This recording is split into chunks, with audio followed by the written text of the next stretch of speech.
Hello friends, welcome to TIT ওয়ালা ত্রিপুরা। আজকে আমরা দেখব মেজারমেন্টস অ্যান্ড এরর অ্যানালাইসিস। ঠিক আছে, এটা হলো ফিজিক্যাল ওয়ার্ল্ডস ইউনিটস অ্যান্ড মেজারমেন্টসের একটা part, measurements and error analysis. আচ্ছা, মেজারমেন্ট জিনিসটা কি? আমরা যদি একজন নর্মাল মানুষকে জিজ্ঞেস করি যে মেজারমেন্ট কি, দাদা মেজারমেন্ট মানে কি, ও বলবে যে হ্যাঁ, মেজারমেন্ট হলো যে কোনো একটা কোয়ান্টিটিকে আমরা মেজার করলাম, ওইটাকে বলা হয় মেজারমেন্ট।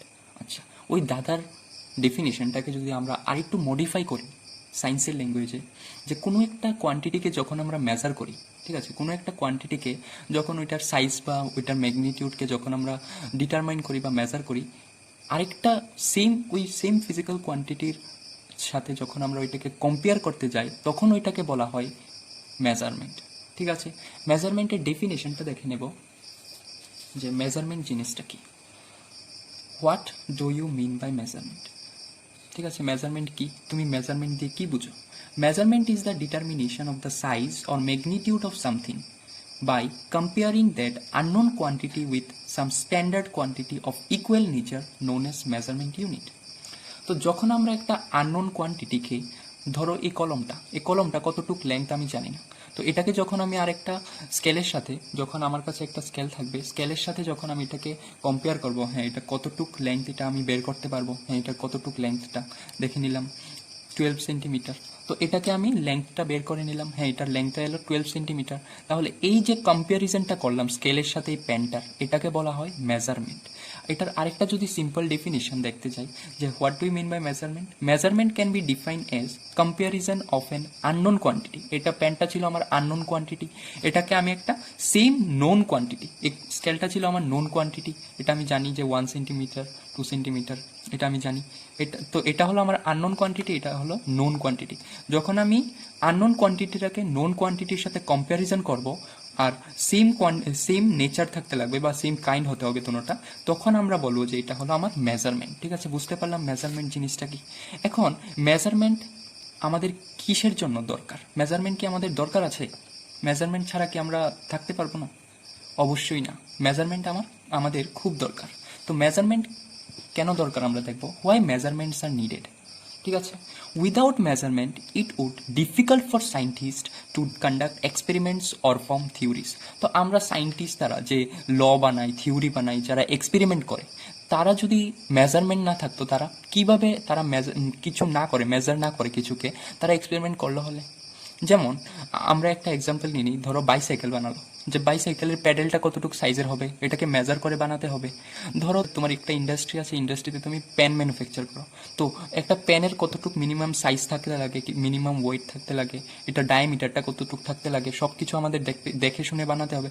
যদি পেনের ডায়ামিটারটা এত মোটা দিয়ে দিই, তাহলে এই পেনটাকে ধরে আমি লিখতে পারবো না। তাহলে এটা একটা perfect shape, perfect diameter, perfect length থাকতে লাগবে। বেশি লম্বা হয়ে গেলে এটাকে উঠিয়ে লিখতে পারবো না। তো মেজারমেন্ট খুবই দরকার। ঠিক আছে, শুধু সায়েন্টিস্ট দ্বারাই দরকার না। তো not only is measurement important in science and chemical industry, শুধু সায়েন্স আর কেমিক্যাল ইন্ডাস্ট্রিতেই মেজারমেন্ট দরকার না। It is also essential in ফার্মিংয়েও দরকার আছে, ইঞ্জিনিয়ারিংয়েও দরকার আছে, কনস্ট্রাকশনেও দরকার আছে, manufacturing, commerce and in several other activities, আরও প্রচুর অ্যাক্টিভিটিসে সবখানেই মেজারমেন্ট দরকার আছে। ধরো কনস্ট্রাকশন একটা এক্সাম্পল, তুমি একটা নতুন বাড়ি বানাবে, তাহলে কতটুক জায়গা নিয়ে তোমার ঘরটা বানাবে? তো যারা ঘরটা বানাবে ওদের ওদের দেখতে লাগবে যে কতটুক জায়গা নিয়ে, ওইটা মেজার করবে কতটুক জায়গা আছে তোমার কাছে, যে এটাকে তোমার ঘরটা যে বানাবে, তারপরে ঘরের বারান্দা কতটুক জায়গাতে হবে, এটাকেও মেজার করতে লাগবে। তাহলে মেজারমেন্ট সব জায়গাতে দরকার আছে। যখন আমরা কোনো একটা ইনস্ট্রুমেন্ট দিয়ে কোনো একটা ফিজিক্যাল কোয়ান্টিটিকে মেজার করতে পারি, তখন ওই ইনস্ট্রুমেন্টটাকে বা ডিভাইসটাকে বলা হয় মেজারিং ইনস্ট্রুমেন্ট। তো measuring instrument is a device to measure A physical quantity. ঠিক আছে, একটা ফিজিক্যাল কোয়ান্টিটিকে যে ডিভাইস দিয়ে বা ইনস্ট্রুমেন্ট দিয়ে মেজার করতে পারি, ওইটাকে বলা হয় মেজারিং ইনস্ট্রুমেন্ট। আচ্ছা, তারপরে লিস্ট কাউন্ট কি?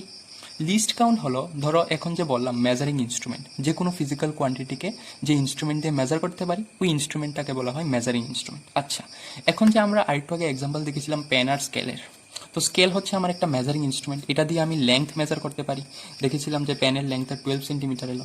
আচ্ছা, স্কেলের দেখো যে এই যে ডিভাইড করা আছে, স্কেলের লাস্ট একদম সবচেয়ে ছোট আমরা কতটুক মেজার করতে পারবো? 0.1 সেন্টিমিটার মেজার করতে পারবো।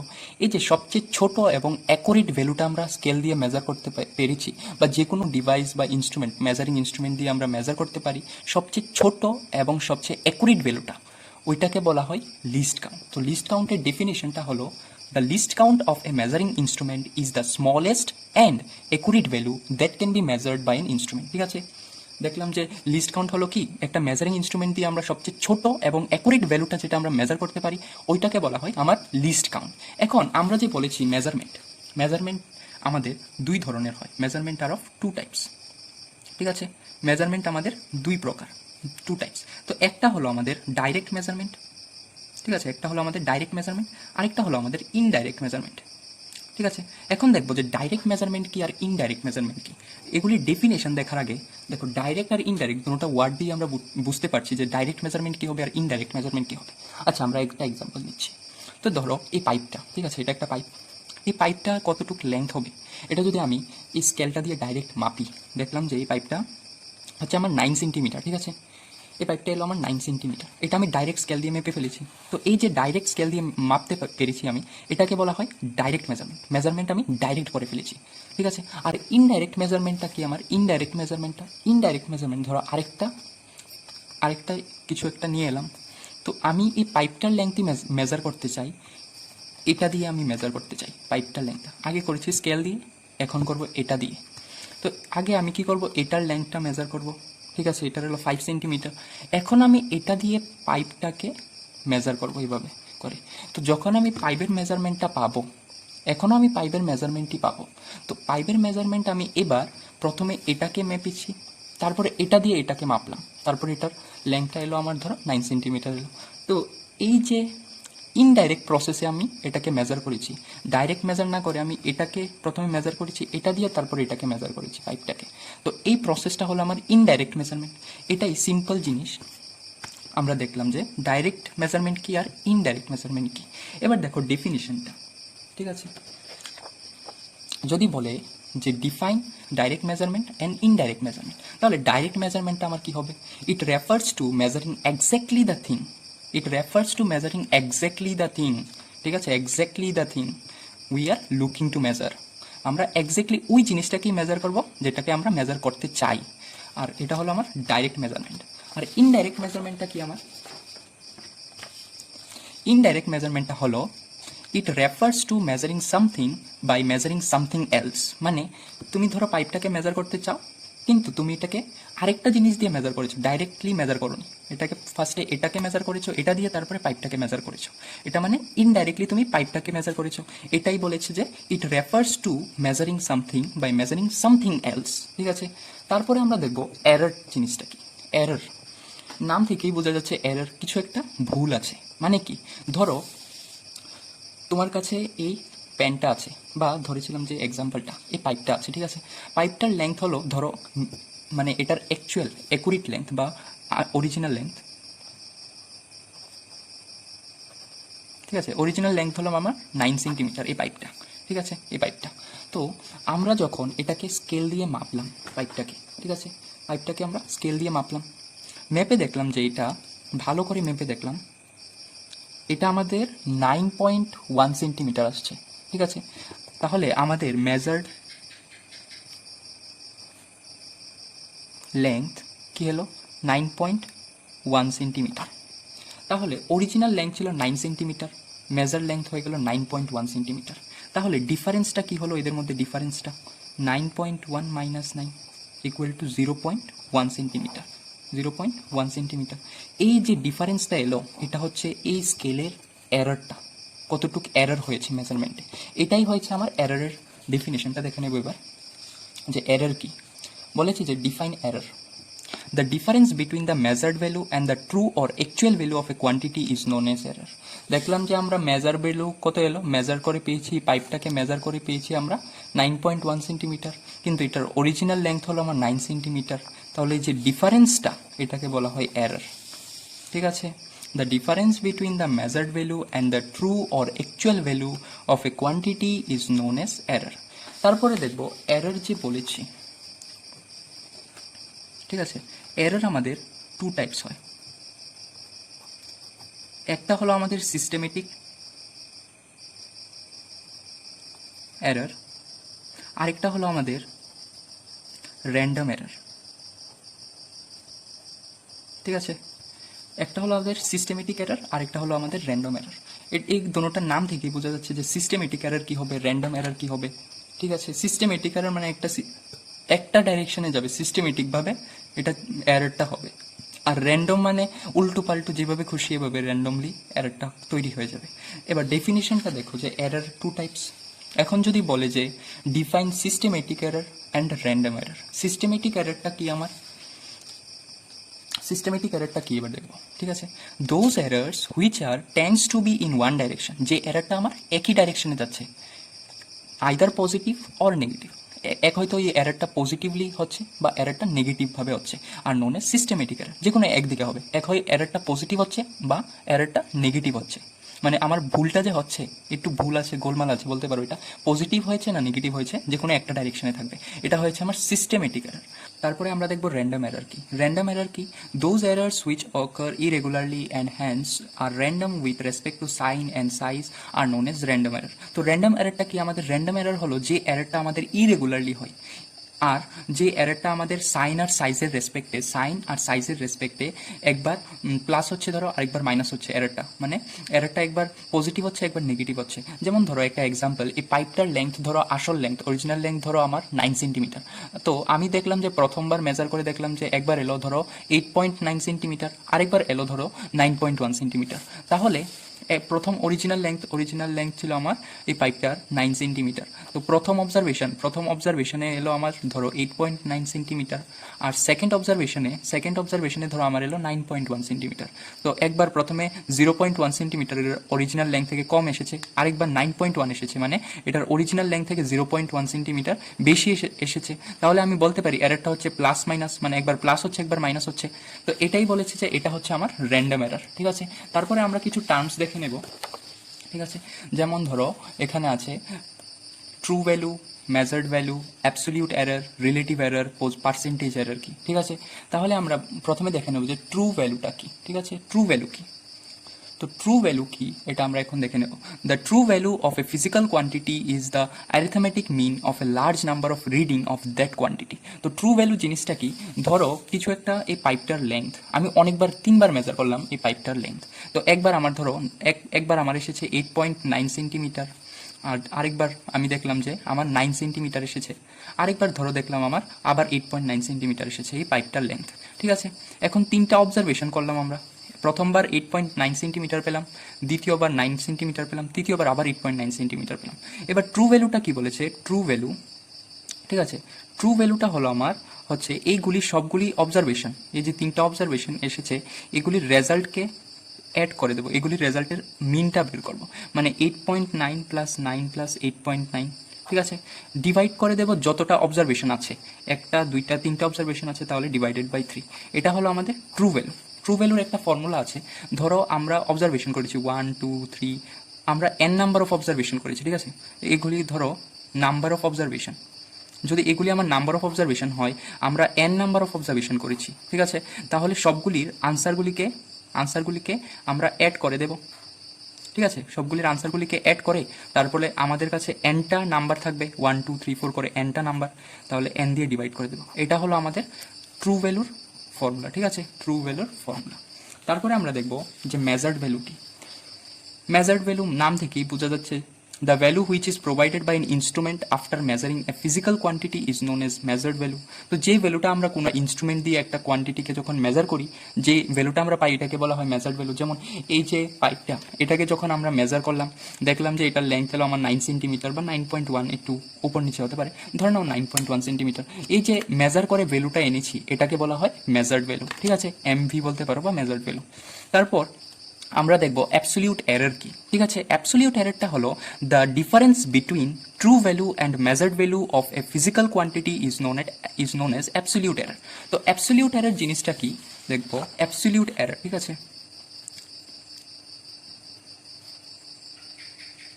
তো অ্যাবসলিউট এরর জিনিসটা কি, অ্যাবসলিউট এরর জিনিসটা হলো যে difference between true value and measured value. True value আর মেজার্ড ভ্যালুর মধ্যে যে ডিফারেন্সটা থাকবে এটাকে বলবো আমরা অ্যাবসলিউট এরর। ঠিক আছে, তারপরে আমরা দেখব রিলেটিভ এররটা কি। ঠিক আছে, the ratio of absolute error and true value of a physical quantity is called relative error. তো রিলেটিভ এররটা কি আমার? রিলেটিভ এরর, ঠিক আছে, এবার দেখবো আমরা রিলেটিভ এররটা কি। রিলেটিভ এরর, ঠিক আছে, রিলেটিভ এররটা আমার কি? রিলেটিভ এররটা হলো আমার অ্যাবসলিউট এরর, অ্যাবসলিউট এরর আর ট্রু ভ্যালুর রেশিওটা, আর ট্রু ভ্যালুর রেশিওটা। ট্রু ভ্যালু কীভাবে বার করার ফর্মুলা, অনেকগুলো অবজারভেশন নিলাম, অবজারভেশন যতটা অবজারভেশন নিলাম ওই সবটিকে অ্যাড করলাম, তারপরে যতটা অবজারভেশন আছে এতটা দিয়ে এত নাম্বার দিয়ে আমরা ডিভাইড করে দিলাম, এটা হলো ট্রু ভ্যালুর ফর্মুলা। ধরো এরকম করে আমরা ট্রু ভ্যালুটা পেলাম। আর অ্যাবসলিউট এররটা কি? অ্যাবসলিউট এররটা হলো আমার যে ট্রু ভ্যালুটা পেয়েছি, ট্রু ভ্যালুটা আর মেজার্ড ভ্যালু, এটাকে মেজার করে যে ভ্যালুটা পেয়েছি, এই দুটার মধ্যে যে ডিফারেন্সটা, ওই ডিফারেন্সটাকে বলা হয়, এই ডিফারেন্সটাকে বলা হয় আমার অ্যাবসলিউট এরর। তাহলে অ্যাবসলিউট এরর আর ট্রু ভ্যালুর যে রেশিওটা, absolute error divided by true value, এটাকে বলা হয় আমার রিলেটিভ এরর, এটাকে বলা হয় আমার রিলেটিভ এরর। তো ডেফিনেশন এটাই বলেছে যে রিলেটিভ এররটা কি? The ratio of absolute error and true value of a physical quantity is known as relative. তো রিলেটিভ এররটা দেখলাম যে mean absolute error divided by true value. আর পার্সেন্টেজ এররটা কি? যখন আমরা রিলেটিভ এররের সাথে ইনটু মাল্টিপ্লাই করে দেবো আমরা 100, ঠিক আছে, মানে অ্যাবসলিউট রিলেটিভ এরর হচ্ছে তো আমার এটা absolute error divided by true value, যখন এটার সাথে আমরা মাল্টিপ্লাই করে দেবো 100%, তখন এটা হয়ে যাবে আমার পার্সেন্টেজ এরর। ঠিক আছে, তখন এটা আমার হয়ে যাবে পার্সেন্টেজ এরর। তো when the relative error is expressed in percentage it is called the percentage error. বলেছে যে রিলেটিভ এররটাকে যখন আমরা পার্সেন্টেজ এররে এক্সপ্রেস করবো, ঠিক আছে, রিলেটিভ এররটাকে যে সময় আমরা পার্সেন্টেজে এক্সপ্রেস করব, তখন এটা হয়ে যাবে আমার পার্সেন্টেজ এরর। আর আমরা জানি যে পার্সেন্টেজে কিভাবে এক্সপ্রেস করতে লাগে, যখন আমরা কোনো একটা নাম্বারকে, রেশিওকে আমরা 100 দিয়ে মাল্টিপ্লাই করি, তখন এটা পার্সেন্টেজে কনভার্ট হয়ে যায়। আর এখানে এটা হয়েছে আমাদের পার্সেন্টেজ এরর। ঠিক আছে, যখন আমরা রিলেটিভ এররটাকে পার্সেন্টেজে এক্সপ্রেস করব, মানে 100 দিয়ে মাল্টিপ্লাই করব, তখন এটা হয়ে যাবে আমাদের পার্সেন্টেজ এরর। তো পার্সেন্টেজ এররের ফর্মুলাটা কি হচ্ছে আমাদের? Mean absolute error divided by true value. Mean absolute error divided by true value আমাদের রিলেটিভ এরর। তাহলে mean absolute error divided by true value হচ্ছে আমাদের relative error. Relative error into যখন 100 করে দেবো, এটা হয়ে যাবে আমাদের পার্সেন্টেজ এরর। তারপরে আমরা দেখব সিগনিফিক্যান্ট ফিগার্স। ঠিক আছে, সিগনিফিক্যান্ট ফিগার্স কি তারপরে দেখব। সিগনিফিক্যান্ট ফিগার্সের ডেফিনেশনটা তাহলে আগে দেখে নিই, তারপরে আমরা সিগনিফিক্যান্ট ফিগার্স কি এটা দেখব। ঠিক আছে, every measurement results in a number that includes reliable digits and uncertain digits. ঠিক আছে, তো বলেছে যে কোনো মেজারমেন্টের রেজাল্টের মধ্যে আমরা দুই রকমের, মানে একটা নাম্বারের মধ্যে দুই রকমের নাম্বার পেতে পারি। ঠিক আছে, কীরকম দেখো, মনে করো তুমি একটা পেন্সিলকে মেজার করলে, ঠিক আছে, এটা একটা পেন্সিল, ঠিক আছে, এই পেন্সিলটাকে তুমি মেজার করে দেখলে যে এটা হলো তোমার 8.2 সেন্টিমিটার। ঠিক আছে, একটা স্কেল দিয়ে মেজার করলে, তো স্কেল দিয়ে মেজার করে দেখলে যে এটা 8.2 সেন্টিমিটার। তাহলে এই যে 8টা ডেসিমেলের আগে, এটা হচ্ছে আমাদের রিলেভেবল ডিজিট। ঠিক আছে, এই ডিজিটটা হলো আমাদের রিলেভেবল ডিজিট। আর যে পয়েন্টের পরে স্কেল দিয়ে যখন মাপবে তুমি, পয়েন্টের পরে 8.2 হতে পারে, 3ও হতে পারে, বা 8.1ও হতে পারে, মানে এগুলির মিডলেও থাকতে পারে, 8.1 আর 8.2 মিডলেও থাকতে পারে, তাহলে এটাকে বলা হয় আনসার্টিন। ঠিক আছে, এটা একটু গোলমাল থাকতে পারে, তাই এটার নাম হয়েছে আনসার্টিন। ঠিক আছে, আনসার্টিন ডিজিট। তো এটাই বলেছে যে একটা নাম্বার, এটা তো মিলিয়ে একটা নাম্বার হয়েছে, যে এটা ছিল আমার 8.2 সেন্টিমিটার, এটা একটা নাম্বার। তো একটা নাম্বারে মানে বা একটা মেজারমেন্টের রেজাল্টে বলেছে যে দুই রকমের ডিজিট থাকতে পারে, একটা হয়েছে যে আনসার্টিন ডিজিট, আরেকটা হয়েছে আমাদের রিলেভেবল ডিজিট, এটাই বলেছে।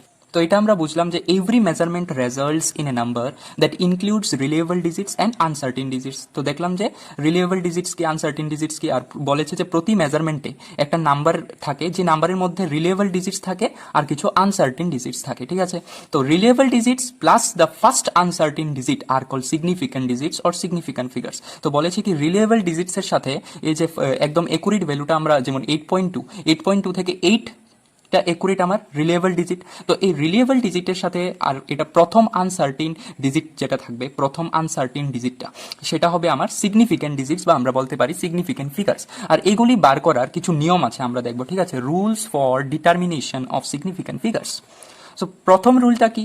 All the non zero digits are significant. যত সব নন জিরো ডিজিটস, ধরো তোমাকে একটা নাম্বার দিল, ধরো ফার্স্ট তোমাকে দিল যে 0.321322 ঠিক আছে, এরকম একটা নাম্বার দিল। তো এই নাম্বারে প্রথম প্রথম রুলটা কি বলেছে যে কোন নাম্বারগুলি বা কোন ডিজিটসগুলি সিগনিফিকেন্ট হবে, all the non zero digits are significant, non zero যে ডিজিটসগুলি নন জিরো, জিরো না, তো একটা, দুইটা, তিনটা, চারটা, পাঁচটা। তো আমরা বলতে পারি যে এই নাম্বার মানে এই ফার্স্ট নাম্বারে কয়টা সিগনিফিকেন্ট ফিগার্স আছে, তো আমরা বলতে পারি যে এখানে 5টা সিগনিফিকেন্ট ফিগার্স আছে। ঠিক আছে, তারপরে তারপরে রুলটা দেখবো আমরা। ঠিক আছে, rule number 2, all the zeros between the two non-zero digits are significant no matter where the decimal point is if at all। তো তারপরে বলেছে আমাদেরকে, তারপরে বলেছে যে যে কোনো মানে যে কোনো নন জিরো ডিজিট, যেমন আরেকটা নিয়ে নিই নাম্বার 2, ধরো 0.29301। ঠিক আছে, এটাতে বলেছে তোমাকে বের করার জন্য যে কয়টা সিগনিফিকেন্ট ফিগার্স আছে। ঠিক আছে, তো তুমি কি করবে, দেখবে যে যেগুলি নন জিরো ডিজিট এগুলি তো সিগনিফিকেন্টই, 2 সিগনিফিকেন্ট, 9 সিগনিফিকেন্ট, 3 সিগনিফিকেন্ট, 1 সিগনিফিকেন্ট, কারণ আমরা প্রথম রুলে দেখেছি যে যে নন জিরো ডিজিট আছে ওইগুলি সিগনিফিকেন্ট। আর এখনের সেকেন্ড রুলে বলেছে যে নন জিরো ডিজিটসের মধ্যে যে জিরোটা থাকবে, নন জিরো ডিজিট 3 আর 1 এর মধ্যে আমাদের এখানে জিরো আছে, তো এই জিরোটাও সিগনিফিকেন্ট হয়ে যাবে। দুইটা নন জিরো ডিজিটের মধ্যে একটা জিরো থাকলে ওইটাও সিগনিফিকেন্ট হয়ে যাবে। তো আমরা বলতে পারি যে এই নাম্বারে, নাম্বার 2তে কয়টা সিগনিফিকেন্ট ফিগার আছে এই নাম্বারটাতে, তো আমরা দেখব একটা, দুইটা, তিনটা, চারটা, 5টা সিগনিফিকেন্ট ফিগার, কারণ আমাদের 4টা হচ্ছে নন জিরো ডিজিটস, একটা 2, 9, 3 আর 1 হচ্ছে আমাদের নন জিরো ডিজিটস, আর দুইটা নন জিরো ডিজিটস এর মধ্যে আমাদের জিরো আছে একটা, তো জিরোটাও আমাদের নন জিরো মানে সিগনিফিকেন্ট হয়ে যাবে, তো জিরোটাও আমাদের সিগনিফিকেন্ট হয়ে যাবে। তাহলে টোটাল আমাদের কাছে টোটাল 5টা সিগনিফিকেন্ট ফিগার আছে। ঠিক আছে, এখানে তারপরে দেখবো third rule, if the number is less than 1, যদি কোনো একটা নাম্বার 1 থেকে কম হয়, তার zeros on the right of decimal point but to the left of the first non zero digit, যে জিরোগুলি ডেসিমাল পয়েন্টের রাইট সাইডে থাকবে। এখানে দেখো এক্সাম্পল দিয়ে দিয়েছি 0.002308। ঠিক আছে, এটা হচ্ছে আমাদের ডেসিমাল পয়েন্ট, ডেসিমাল পয়েন্টের রাইট সাইডে এদিকে, তো এদিকে আছে একটা জিরো, দুইটা জিরো আছে।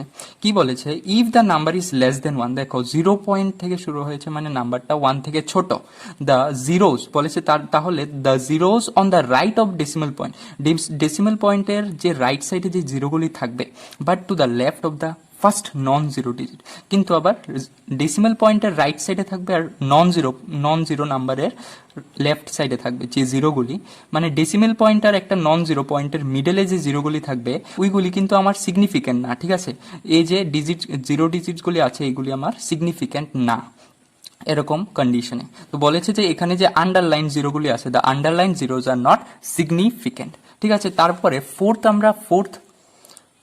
রুলসটা দেখবো যে ফোর্থ রুলটা কি, the terminal or trailing zeros in a number without a decimal point are not significant. তো আমরা এর আগে জানবো যে টার্মিনাল বা ট্রাইলিং জিরো কি। ঠিক আছে, কোনো একটা নাম্বার, ঠিক আছে 3 নাম্বার নিয়ে নিই, ধরো 12450300। ঠিক আছে, এটা একটা আমরা নাম্বার নিয়েছি, তো এই নাম্বারে সবচেয়ে লাস্টে দিয়ে দেখতে পাচ্ছি যে দুইটা জিরো আছে।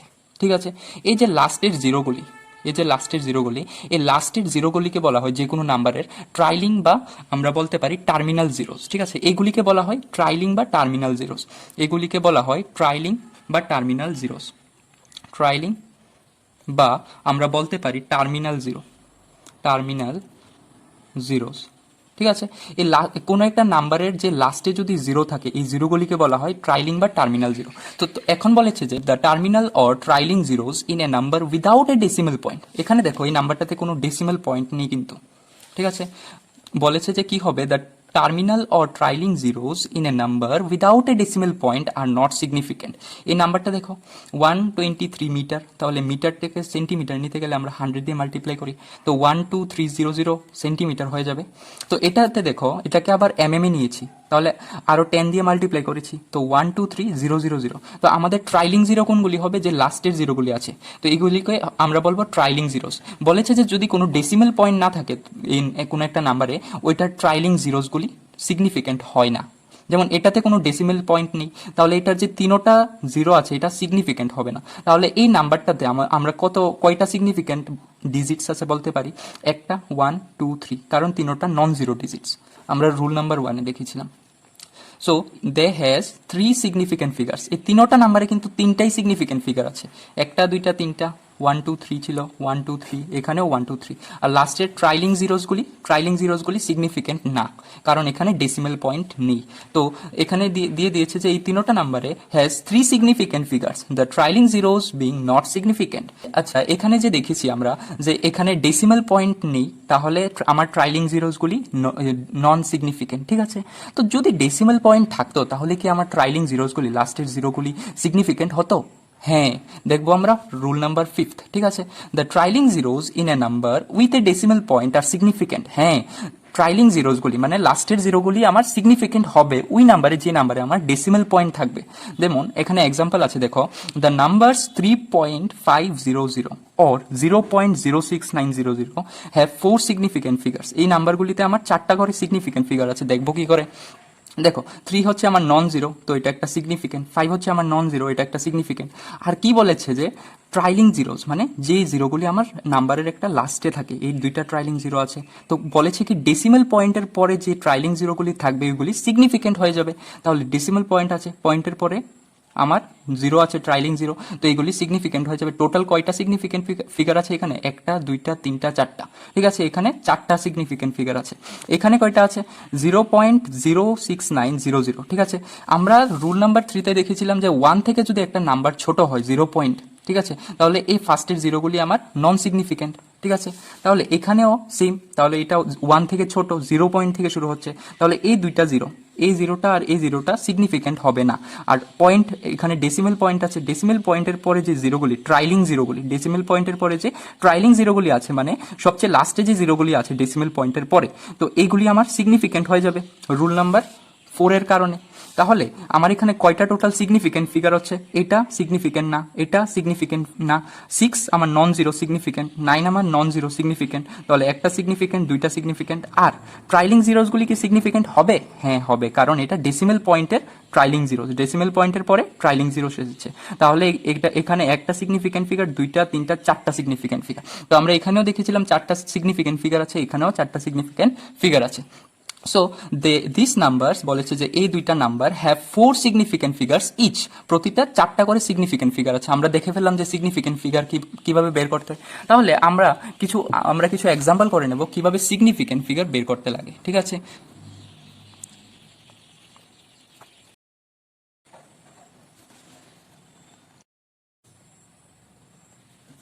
তাহলে এবার আমরা সিগনিফিকেন্ট ফিগার্সের কিছু এক্সাম্পল করে নেব, ঠিক আছে। সিগনিফিকেন্ট ফিগার্সের কিছু এক্সাম্পল, এখানে আমাদের কোশ্চেনে মানে এক্সামে কোশ্চেন আসতে পারে যে এই নাম্বারটাতে কয়টা সিগনিফিকেন্ট ফিগার আছে বের করো। এগুলি 1 মার্কসের আসে, খুবই ইম্পর্টেন্ট। এটা ক্লাস 11 ডিপ্লোমা ইঞ্জিনিয়ারিংয়ে আসে এই কোশ্চেনগুলি, যে কয়টা সিগনিফিকেন্ট ফিগার আছে বের করো, ঠিক আছে। তাহলে এবার কোশ্চেন নাম্বার 1-এ বলেছে যে এই 0.2301-এ কয়টা সিগনিফিকেন্ট ফিগার আছে। আমরা 5টা রুল জানি, তো রুলস হিসাবে আমরা বের করব, ঠিক আছে। এটাতে কয়টা সিগনিফিকেন্ট ফিগার আছে দেখবো। তো পয়েন্টের আগে জিরো আছে, মানে আমরা জানি যে পয়েন্টের লেফট সাইডে যে জিরোগুলি থাকে এগুলি নন সিগনিফিকেন্ট, তাহলে এটা সিগনিফিকেন্ট না। 2 আমার নন জিরো সিগনিফিকেন্ট, 3 আমার নন জিরো সিগনিফিকেন্ট, আর 1 আমার নন জিরো সিগনিফিকেন্ট। তাহলে দুইটা সিগনিফিকেন্ট ফিগার মানে দুইটা নন জিরো মানে সিগনিফিকেন্ট ফিগারের মধ্যে যখন জিরো থাকে তাহলে এটাও আমার সিগনিফিকেন্ট হয়ে যায়। তো এটা আমরা জানতে পেরেছি রুলস থেকে। তাহলে এখানে আমার টোটাল কয়টা সিগনিফিকেন্ট ফিগার আছে? 1টা 2টো 3টো 4টা, ঠিক আছে, 4টা সিগনিফিকেন্ট ফিগার আছে। তারপরে 2 নাম্বারটা দেখবো, 1 আমার নন জিরো সিগনিফিকেন্ট, 2 আমার নন জিরো সিগনিফিকেন্ট, 3 আমার নন জিরো সিগনিফিকেন্ট। আর জিরোটা কি সিগনিফিকেন্ট হবে? হ্যাঁ, কারণ ডেসিমেল পয়েন্ট আছে, ডেসিমেল পয়েন্টের পরে যে ট্রাইলিং জিরো মানে এন্ডের লাস্টের দিকে যে জিরোগুলি থাকে, ডেসিমেল পয়েন্ট থাকলে এই নাম্বারের লাস্টের দিকে যে জিরোগুলি থাকে ওইগুলি আমার সিগনিফিকেন্ট হয়ে যায়। তাহলে এটাতেও টোটাল 4টা সিগনিফিকেন্ট ফিগার আছে।